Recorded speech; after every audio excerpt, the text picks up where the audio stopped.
ఇప్పటి పెళ్లిళ్ళంటే భోజనం కంటే ముందే మందు పార్టీ గుర్తొస్తుంది.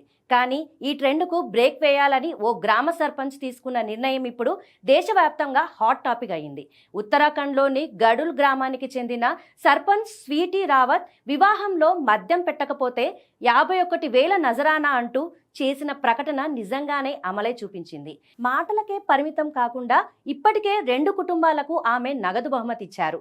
గతేడాది జ్ఞాన్ సింగ్ తన కుమార్తె పెళ్లిని చుక్క మద్యం లేకుండా జరిపితే 51,000 అందుకున్నారు. తాజాగా ఫిబ్రవరి 5న దేవేంద్ర సింగ్ రావత్ కూడా అదే మార్గంలో వెళ్లి బహుమతి పొందారు. పెళ్లిల్లో మద్యం వల్ల ఖర్చులు పెరగడమే కాదు, యువత అలవాట్లను కూడా చెడగొడుతుందని సర్పంచ్ భావన.